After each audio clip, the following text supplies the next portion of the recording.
मैं ज्योति और बिहार के माननीय मुख्यमंत्री श्री नीतीश कुमार जी को प्रणाम करती हूँ। मैं सीटेट उत्तीर्ण अभ्यर्थी हूँ और प्राथमिक चरण 7वीं चरण प्राथमिक विज्ञप्ति के लिए 3 सालों से इंतजार कर रही हूँ।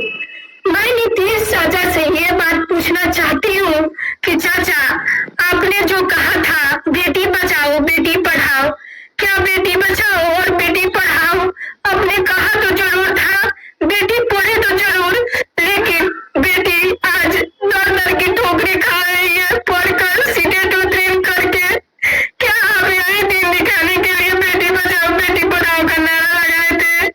हमारा भी एक सपना था कि हम भी एक शिक्षक बन के समाज का सेवा करेंगे और राष्ट्र को आगे बढ़ाएंगे, लेकिन हमारा सपना टूटते हुए नजर आ रहा है। इस बेरोजगारी के आलम में हमारे पास कुछ भी नहीं है, 1 रुपया नहीं है कि हम अपना जीवन यापन करें। क्या यही दिन देखने के लिए हमने पढ़ा था? 7वीं चरण विज्ञप्ति हमें दे दीजिए सरकार, प्लीज। बहुत बड़ी कृपा होगी अगर हमें एक नोटिफिकेशन दे दीजिएगा और हम लोग स्कूल में जाकर अपनी योगदान देंगे। जिस तरह से एक औरत का श्रृंगार बिन सुनी है, जिस तरह से नदी पानी में सुनी है, ठीक उसी प्रकार हम विज्ञप्ति के बिना सुना है। क्या यही दिन देखने के लिए हमने पढ़ाई की थी कि समाज में हमें ताना सुनना पड़ेगा कि 3 सालों से तुम पढ़ के क्या की? यही की 3 सालों से घर में बैठी है और कुछ नहीं की।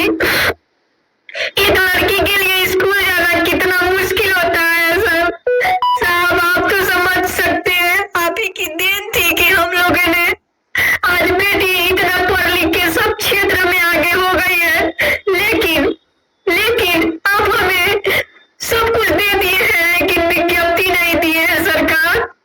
कब दीजिएगा हमें विज्ञप्ति? कब हम जाएंगे, सेल्फ डिपेंड बनेंगे ताकि हम भी शिक्षा का जो स्तर है उसे आगे बढ़ाए? हमें दे दीजिए प्लीज, 7वीं चरण प्राथमिक विज्ञप्ति दे दीजिए ताकि हम जो ताना सुन रहे हैं वो सब ताना ना सुनना पड़े। और ये भी कहे कि हाँ, नीतीश चाचा के ही सरकार में हमने भी शिक्षक बना था और अपनी योगदान दिया था। नीतीश जी, नहीं तो हम लोग को मार दीजिए। अब ऐसा जिंदगी हम लोग को नहीं जीना है। इसके वजह से हम लोग बहुत परेशान हो गए हैं। ये नौकरी आपके लिए एक नौकरी होगी, हम लोग के लिए हमारी जिंदगी है। नीतीश जी प्लीज सर, इस करुणा को सुनिए सर। बहुत सारा अरमान है, धीरे धीरे पूरा खत्म हो गया। सबसे हम लोग कट के डर के मारे अकेले रहते हैं, न घर के है न काट के। प्लीज सर सुनिए हमारी बात। आप तो इतना लड़कियों के लिए किए, अभी ये भी कर दीजिए सर, अभी ये भी कर दीजिए। आपको दिखाई नहीं दे रहा है कि हम लोग कितना मर रहे हैं इस कोरोना काल में? हमारे कितने हम लोग अपने शिक्षक अभ्यर्थी को खो दिए, कितना लोग मर। सर कम से कम आप जब तक जिंदा है कुछ अच्छा तो करके जाइए हम लोगों के लिए, कि हम लोग भी गर्व से कहें कि हम लोग को भी नीतीश जी के ही काल में सरकारी नौकरी हुई है मास्टर की।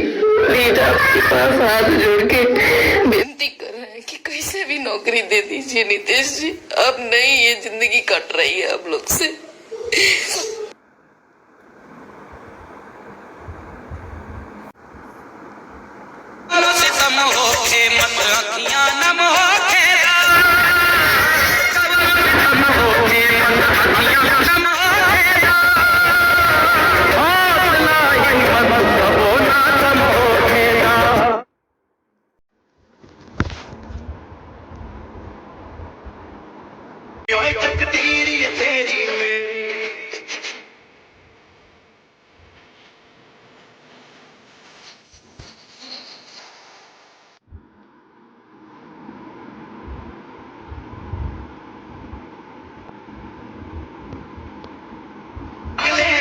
Okay.